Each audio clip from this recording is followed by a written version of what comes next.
This comes to us from Kat Wheeler. She wrote a fantastic article. Essentially, she talks about being at a neighborhood gathering. Someone asks you, what do you do? And we as integrators do what we do best, which is conflate that question with a whole bunch of technical jargon that no one outside of our business has any idea what we're talking about.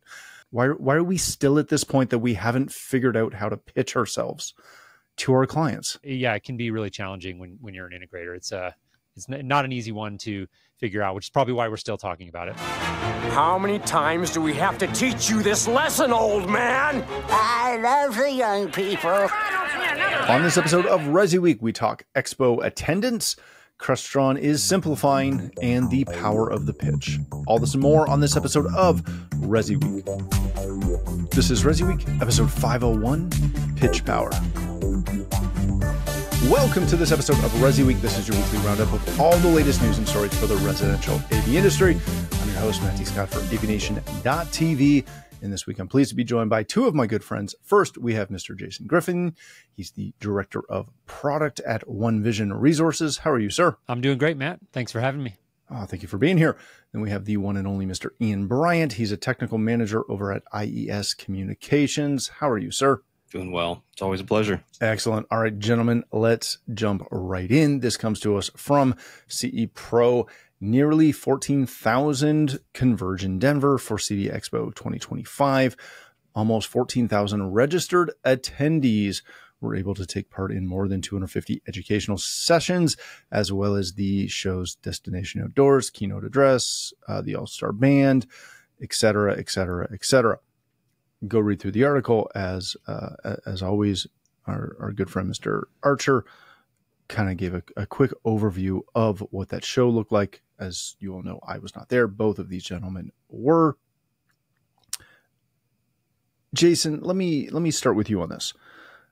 What is, being a couple weeks from the show now, what does success for the show look like for you as a manufacturer / exhibitor, especially when you see those numbers for attendees? Yeah, I mean, I think the numbers are interesting. I can tell you that while I was there in Denver, there was a lot of talk. You run into all your old friends and you make small talk on the floor, right? And there seemed to be a pretty strong narrative around the show feeling a lot smaller. I will say that I didn't necessarily feel that myself, although as a vendor, I'm kind of chained to the booth the whole time. So I'm probably not the best person to speak to it anecdotally. I did go and look. I used AI to just kind of help research because I was curious, like how this 14,000 number compares to like previous years, right? And 2024, it was basically listed as over 15,200 combined registration. 2023, 15,500 total combined registrants. 2022, about 15,500. So just by those numbers, it does look like a little bit of a drop, but there's also some reporting in the past that's been around verified attendance versus registrations, right? And that's a subtle but important difference, right? And so it's a very I don't important know difference. What the actual verified registration, verified attendance was this year. I will say that, just from the little bit of walking around that I did, maybe felt a little bit smaller.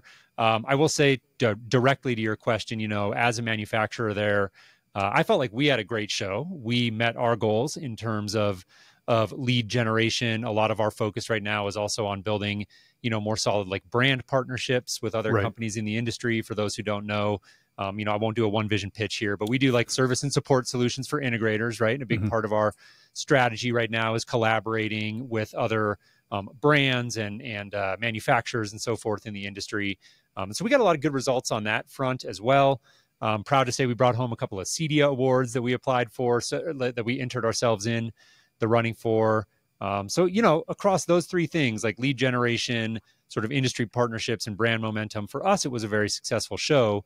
I know that others, much larger companies like the Sonys, Samsungs, Crestrons of the world, have very different sort of metrics for gauging success. Yeah. I have not talked to any of my contacts at those companies to kind of see maybe how things felt for them. So short answer is at least for us at OneVision, it felt like a successful show, maybe a little bit smaller than in years past, but not to the point where it really impaired our ability to, come out of the show feeling like it was a good use of our time and energy. That's fantastic. All right, Ian, one of the things that they mentioned in the article was there was over 75,000 scanned leads, etc. 84% of the attendees had buying power. How do you, as an attendee, look at success of these shows?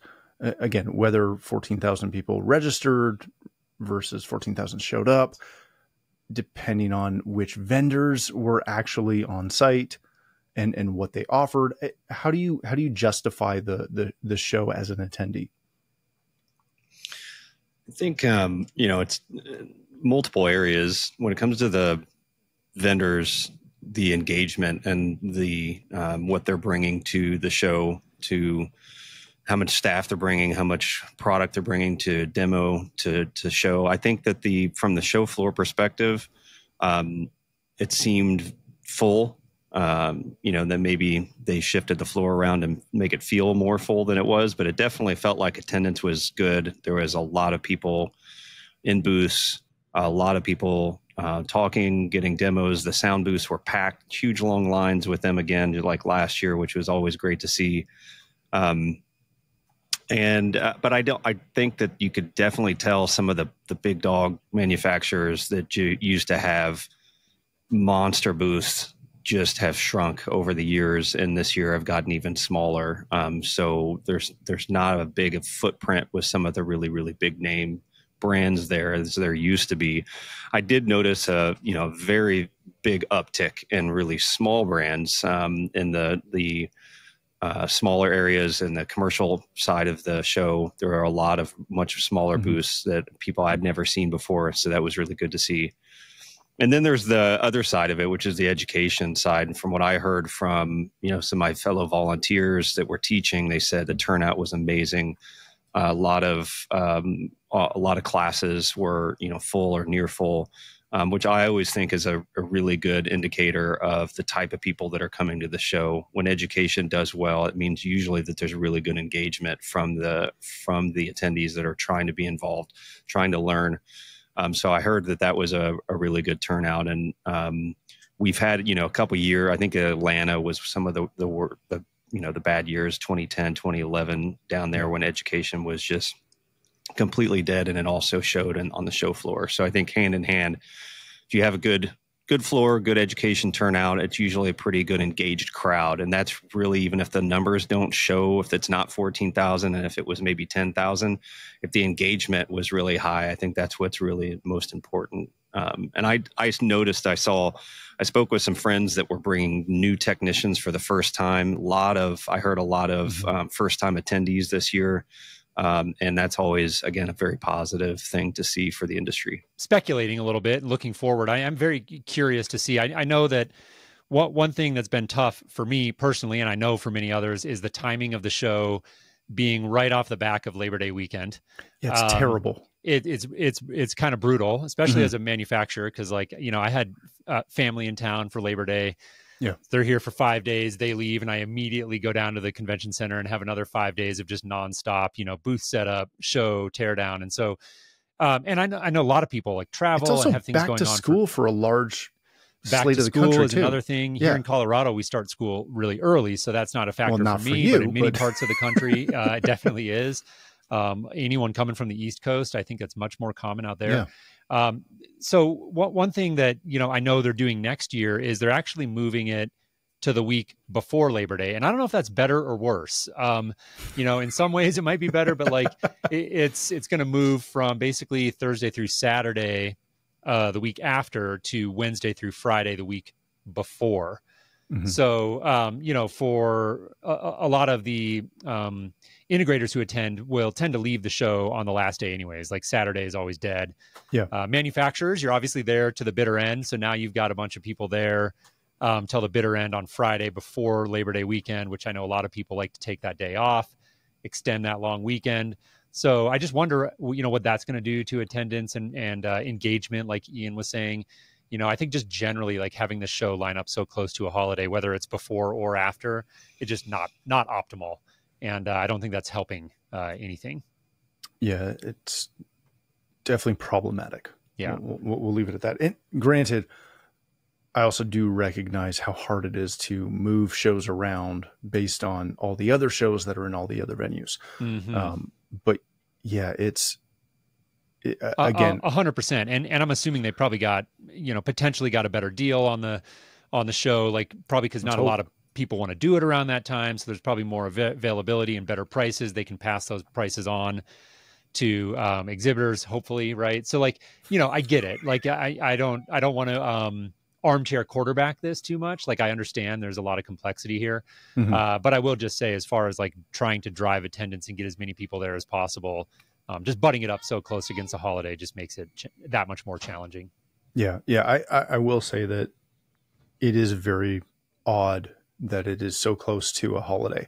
And it has been for years, but been at least 15 years, 18 years. It's been, though there were within that last 15 so years, they did shift it to the week prior to Labor Day a couple times. And it really, from what I remember, didn't make that big of a difference.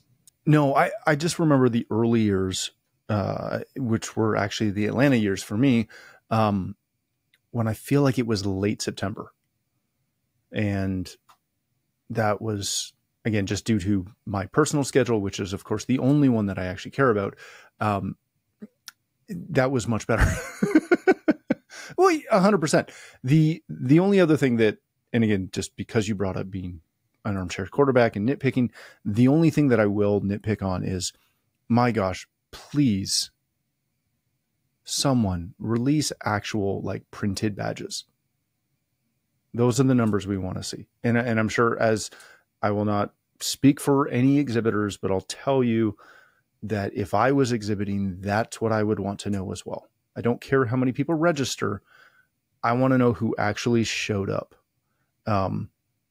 And printed badges would be the easiest way to actually get that number, as someone who has worn multiple badges at times. All right, let's change. So again, it's going to be close. All right, let's change topics for a second. This comes to us from Residential Systems. At the show, Crestron debuted their next generation configuration tools, including some Apple Music streaming service partnerships, as well as a handful of other partnerships. A brand new remote that a good friend of mine had a hand in. So congratulations to the team behind the CEVO. Go read through this if you were not at the show and you didn't see a press release and you haven't seen the full slate of what they announced, because again, they did announce a fair amount. The couple things that I want to dig into on this, though, is the new Configure Pro system, which is designed to streamline their Crestron Home OS setup with a no programming system style of creation. Ian, let me start with you as I'm not going to go out on too far of a limb, I think, and say that you're probably the best programmer on the show today, and one of the best Crestron programmers I know. What does this move towards no programming look like and mean for the programming community, which is, albeit quite large? And is this also just kind of Crestron reading the tea leaves of where the residential market specifically has headed, or is that quickly getting towards? Matt, we've been having this discussion for over a decade, man. It's nothing new, to be honest with you. I remember when I started a programming firm in 2010, and I had multiple people that year at CEDIA Expo tell me that I was going to fail, and the company is still running to this day. Though it's a commercial, I'll say it's not a residential programming firm, but Crestron's been shooting for this for a while. They had Adagio first and they went to Ping. They've been trying, AMX did this back in Panja back in the long time ago. Architects, program. There's just been so many Crestron Studio software to try and simplify. I mean, it's been on everyone's radar from the control system world for 15 years to figure out how to overcome the programming gap. And so the group of, there's, the independent programming across the country and world. And then there's programmers inside of integration companies. And we've kind of just been seeing this. I think what I'm actually rooting for Crestron Home. I'm actually very happy with the product that they've released. I think that they finally got it right, and it's a well done product. This new advancement to that building software to get the system set up is just making it that much better. The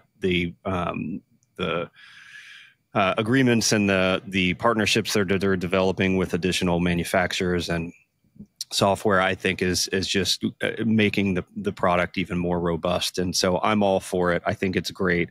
From a programming perspective in residential, the Crestron Home, some of the other manufacturers like Elan and Control4 and Savant, you can get about 98% of the jobs done with their software that doesn't require either no programming or little programming or just configuration. But there's still going to be the very, very high-end custom projects that there are no drivers made for it. There's no integration made for it. And so the one thing that's nice is Crestron has the ability, you can build Crestron Home, and then you can use a Crestron standard processor to do custom coding and then integrate the two together to bridge the gap from your basic home setup to the advanced configurations. Like a couple years ago, Crestron Home didn't do BACnet IP, and if you had an HVAC system that communicated over that, you'd need a secondary processor. So there are ways around it, and the programming community is still going to be there.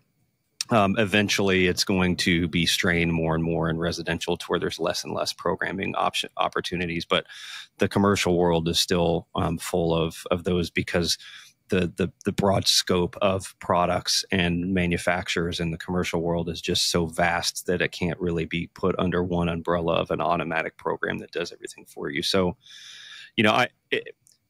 maybe 10 more years there'll be less programmers, but I still think there's going to be opportunities in both residential and commercial for the custom high-end, very unique projects. And like I said, I'm as a programmer, I'm rooting for Crestron Home. I think it's a great product. So, that's a good point. Same conversation. When are the programmers losing their jobs? Well, if we're not programming it for the homeowners, we'll be working for the manufacturers to program the software to make it easy. So there's jobs everywhere for it. Exactly.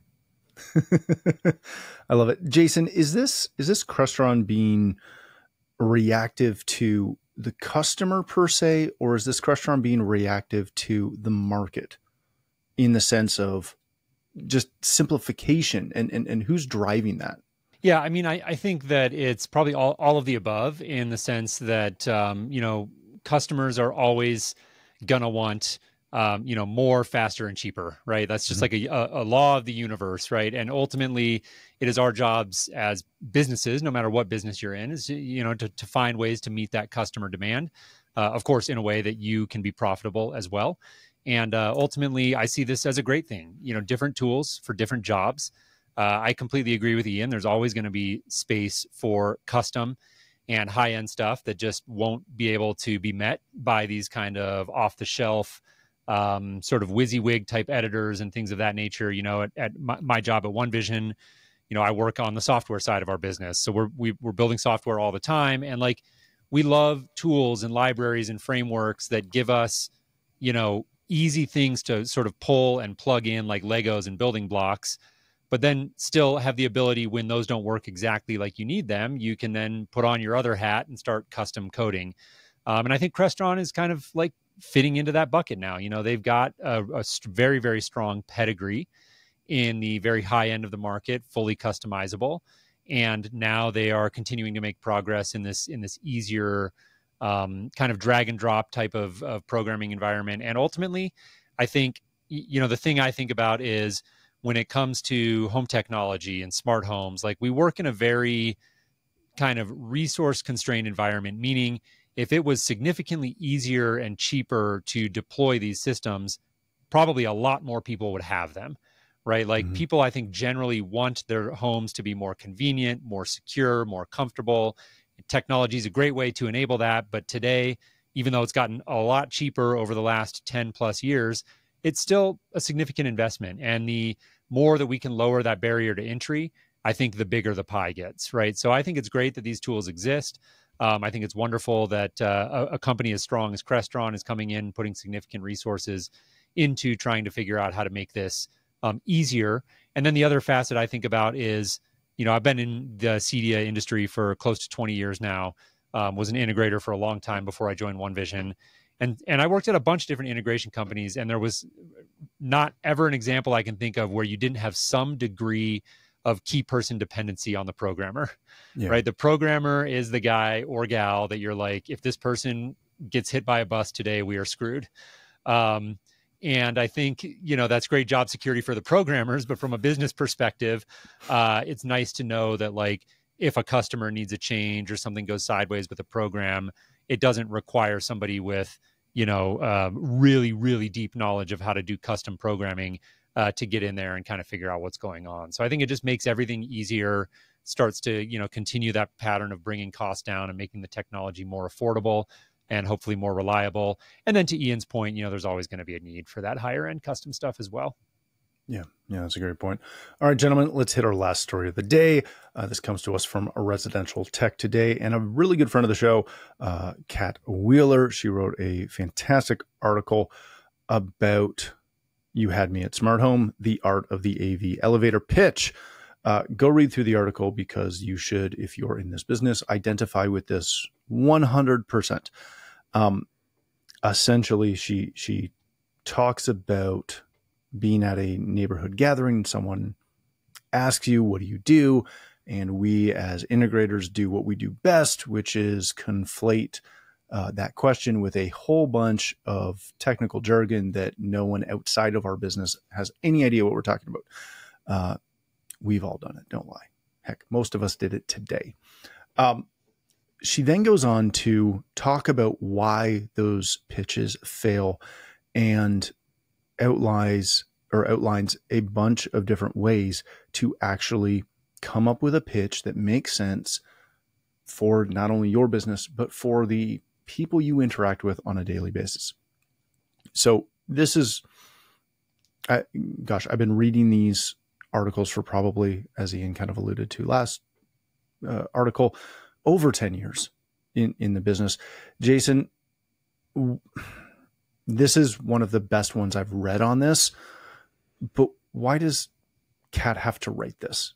Why are we still at this point that we haven't figured out how to pitch ourselves to our clients? Well, I think there's a bunch of reasons, right? I think part of it ties back to actually, incidentally, what I was saying a minute ago about trying to grow the pie and make this industry bigger, because it is still fairly small. And, we just don't have the luxury of being able to say, like, I'm an accountant. Not that that's an elevator pitch, right? But like, if you're just making small talk at a dinner party and somebody asks you what you do, and you just want to say I'm an accountant, like everybody kind of has a reasonable sense for what that means. Mm-hmm. But if you say I'm an integrator, you have no idea what you're talking about, right? So like, it's just part of this is just because we are a more niche industry. And I think that's okay. Like I enjoy working in a niche industry personally, although I would like to see it continue to grow. Ultimately, I've done a lot of things in my career. Sales is not one that I consider myself particularly great at. So, I am not like the elevator pitch guy necessarily, but I like sort of a simple formula of just like, who do we serve? What do we do for them? And why does it matter? Right. Yeah. And so it's like, we help like discerning homeowners put customized technology into their home to help them make the house more convenient and comfortable and secure.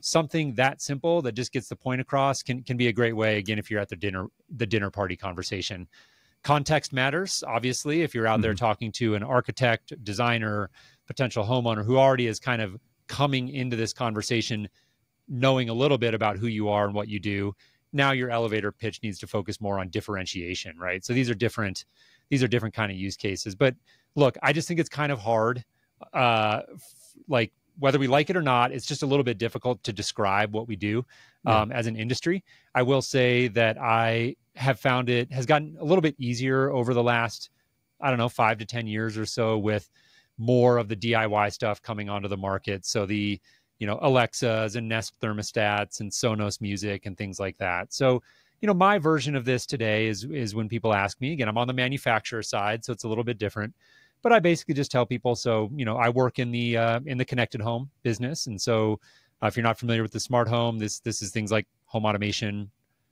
networks, control, smart lights, smart shades. And like people start to nod their heads pretty quickly. Yeah. Like I think there's more awareness about what we do and, why it matters than there used to be. But it is, of course, still a challenge. I enjoyed the article.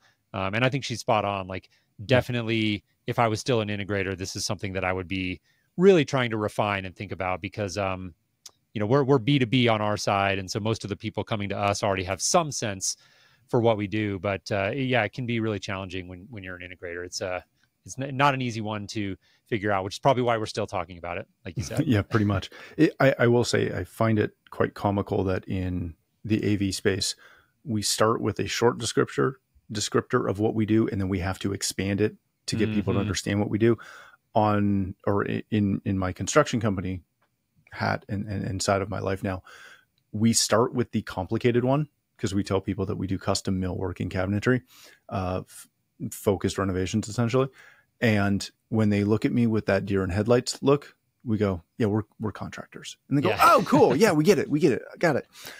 Yeah. Ian, when you see this, when you follow this, the one thing that I get a little concerned with sometimes is marketing in our spaces obviously needed and needs to get better because we're not great at marketing ourselves. But in my experience, I've kind of found that a lot of the really slick marketing integrators sometimes leave a little to be desired, shall I say. And I'm particularly picking on like some of the YouTube and Instagram and TikTok integrators. Is that a concern that the slick marketing and the slick pitches kind of can supersede the quality of work? I mean, I don't think that's anything new, right? I mean, we've all seen no, it's not. What we used to call them the trunk slammers, right? The people selling speakers in the back of the truck on the side of the road. Like, I mean, there's always going to be integrators. There's always going to be, well, in your case, contractors. Anyone in any trade is going to have a small percentage of people doing bad work. And, if you've got someone that's got really good sales tactics and really good marketing, they can put up a good front and do some bad work. It's pretty much every trade. Unfortunately, it seems that in our industry, the bad ones leave a really, really bad taste in the mouth of the customer. It feels that it's it's than just getting some bad cabinets or it's so much more personal, and it takes another integrator to get that trust back. It's a lot harder, it seems, in our industry from what I've noticed. But I don't know. I think that's just going to be in any trade. But one of the things that I was thinking of when I read this article that Kat wrote, which was very great, very well written, it did remind me of something that I refer to a lot because I think it stands out, that the CEDIA Technology Advisory Council, a couple of years ago, did that Integrator 2027 white paper, and it was more about talking about how you're improving the life of your customer and their home, and by not just selling black boxes and big TVs, but we're actually trying to improve someone's lifestyle inside of their living condition in their quarters. And I think that elevator pitch talking about that kind of focusing on improvement and focusing on the personal side of it, and along with going into client discoveries that also focus on that, really can weave a really amazing storyline that an integrator is able to tell that most trades are not able to do. So I really liked how she gave examples, and it was very focused around the person and the people and their home and their experience. And so I think that you could, bring that across the entire process of your work and your business.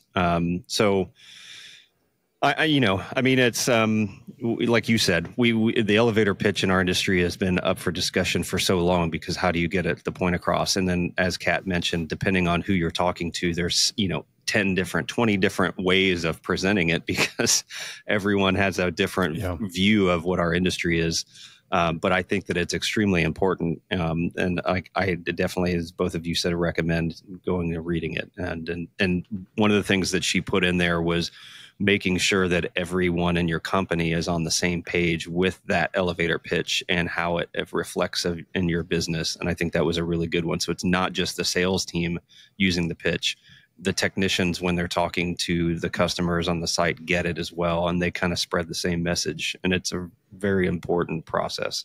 I think like this is a valuable conversation. I sometimes worry that what gets missed in this conversation is that the elevator pitch is really just one small component of a much larger, and Ian kind of alluded to this, a much larger sort of narrative that you really need to have dialed as a company. And I can share that, like, at OneVision, we've had various iterations on this, but just recently, within the last probably 6 to 9 months, we went through the exercise of like, let's revise our brand messaging guidelines, right? And so there are a million different templates for this. If you're an AI user, you can go to ChatGPT or any Gemini or any of these other AI platforms and ask for a framework around this. But, it's basics like, what's our positioning statement? What are our core value propositions? Who's our ideal customer profile? Why are we different? What makes us different than our competition?